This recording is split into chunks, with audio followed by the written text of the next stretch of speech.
comunica su mensaje, el que lo recibe lo interpreta de manera adecuada, no se genera ningún problema y las personas de ordinario están contentas y alegres. Pero si no se interpreta de manera correcta por alguno de los interlocutores cuál es el mensaje, se genera un conflicto. ¿Y qué es un conflicto? Es la diferencia en percepción sobre una situación o cosa. Como ilustra o pretende ilustrar la fotografía, ¿verdad? Son posiciones encontradas sobre determinado tema o asunto. Y si se fijan en la fotografía con detenimiento, aquí al centro de estas dos personas tienen sus brazos haciendo fuerza, ¿verdad? Es un balance de fuerzas para ver quién tiene o no la razón. Así que es una buena fotografía para ilustrar lo que es el conflicto. ¿Qué tipos de conflicto tenemos de ordinario en las sociedades? Pues mire, tenemos el tipo de conflicto constructivo y el destructivo. El constructivo es el proceso que ayuda al desarrollo de las partes envueltas, ayuda en el proceso y o solución de las partes envueltas y provee espacio para la identificación de otras maneras de hacer las cosas. Es decir, aunque tengamos una diferencia, un problema, tratamos de abordarlo de una manera en la cual ninguna de las dos partes pierda, ¿no? Que adelantemos nuestras posiciones. El destructivo, pues es el proceso, su proceso y o solución, lacera o destruye a las partes envueltas y no permite ver otras formas de relación. Es decir, entramos en un conflicto, usted y yo tengo la razón, tú no la tienes, hacen lo que yo digo o quiero, o se interfiere a veces hasta de manera grave ese proceso de comunicación y genera distintas naturalezas de problemas, desde el malestar individual hasta procesos de agresión hacia la otra persona, no solo física, podría ser verbal, ¿verdad? Las llamadas malas palabras. Te interpreto mal o no me gusta, yo creo que tengo la razón, y termina como el rosario de la aurora. Así que ese conflicto cuando se genera entre las partes, tiene unas dimensiones. Está la dimensión intrapersonal, que es la individual entre las personas, ¿verdad? Sobre los principios, valores, creencias, preferencias, podríamos añadir quizás gustos. La interpersonal entre dos personas, sobre lo mismo, ¿verdad? Sobre los principios, valores, creencias, preferencias, etcétera. Y la intergrupal, que ocurre cuando hay más de dos personas envueltas en el conflicto o grupos de personas envueltas en el conflicto. Hablemos un poco ahora sobre las bases del conflicto. De ordinario, los conflictos los generan las posiciones e intereses de las personas envueltas en la situación.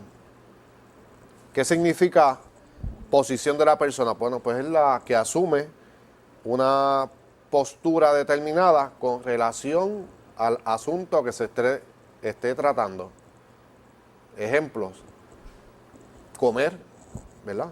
Yo quiero ir a comer y le pregunto a cualquier persona, mi esposa, a mi amigo, a mi compañero o compañera de trabajo, mira, me gustaría almorzar, vamos a tal lugar. Y la otra persona dice, no, ¿por qué no vamos al otro? Bueno, pues ahí ya quizás podría ser la base de un conflicto, ¿verdad? Y por el hecho de que cada uno de ellos asumió una postura.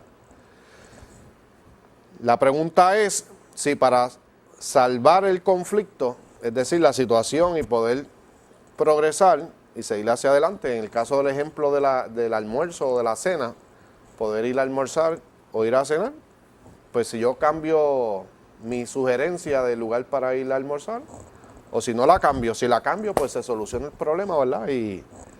O si lo cambia la otra persona, y las personas podrían almorzar de manera alegre. Pero si no, pues el conflicto continúa. Las bases del conflicto también están matizadas por los intereses de las personas. que incluyen las motivaciones que pueda tener un ser humano con relación a una idea, a un objeto, a modo de ejemplo. Y los tipos de solución al conflicto, pues está la solución escalonada, la solución inmediata y la situación donde no tiene solución, a veces de manera permanente, a veces de manera temporera. Pero ciertamente cuando tenemos un conflicto hay que tratar de conseguirle una solución. Eso es lo que nuestra sociedad espera del conflicto cuando surge a cualquier nivel, ya sea a nivel personal, a nivel grupal o a nivel social, ¿no?, de mayor escalada.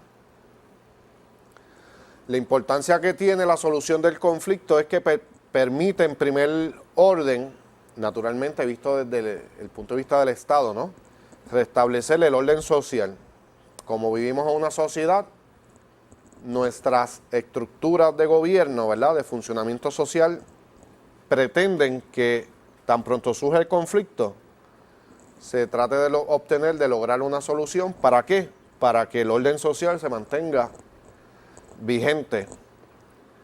También ese proceso permite ajustar las percepciones de las personas. Recuerda que la percepción es a nivel individual, ¿verdad? Claro, muchos individuos podrían llevar a que la percepción trascienda ya al individuo para ser de un colectivo o de la sociedad.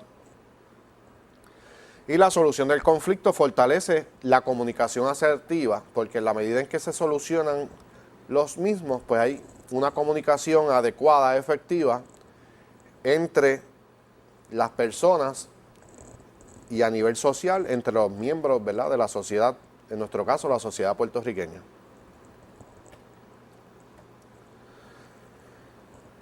Nuestro sistema de gobierno, como mencioné hace algún rato, está estructurado de tal manera que cuando surgen conflictos, las personas pueden acudir, en nuestro caso, a los tribunales. La estructura de los tribunales en Puerto Rico, que tiene rango constitucional, la Constitución del Estado Libre Asociado de Puerto Rico es la ley más importante que tenemos los puertorriqueños porque establece los parámetros de organización social. Y con relación al manejo de los conflictos, eso se puede tramitar, digamos, a través de la creación de leyes, a través de la Asamblea Legislativa. O si existen leyes, se puede tramitar a través del Poder Ejecutivo, donde distintas agencias pueden tomar cartas, ¿verdad?, en el conflicto. Ejemplo, la policía, ¿verdad? Surge un problema, la policía va. Pero quien viene llamado a resolver el conflicto, el problema entre las personas, es el tribunal. Y la persona con autoridad en ese sistema judicial es el juez o la jueza. Y ese sistema tiene unas particularidades. Y doy esta introducción antes de hablar de mediación de conflicto, porque la mediación de conflicto de ordinario se está viendo como una alternativa al proceso judicial. No significa que este proceso de mediación no se dé en los tribunales. Es que el sistema judicial está estructurado de tal manera que las posiciones de las personas vis a vis la estructura del tribunal tiene y requiere una formalidad que no necesariamente se da en el proceso de mediación. Así que recuerden que en el tribunal los conflictos los decide un tercero, que es el juez o la jueza. Y la decisión que toma le puede gustar a una parte, no le puede gustar a la otra o no le puede gustar a ninguna. En el proceso de mediación de conflicto veremos un poco más adelante, pero adelanto desde ya que en el proceso de mediación el propósito es que las propias partes traten de lograr un acuerdo que les satisfaga, es decir, que se sientan contentas y satisfechas con el acuerdo logrado con la persona con la cual tienen conflicto.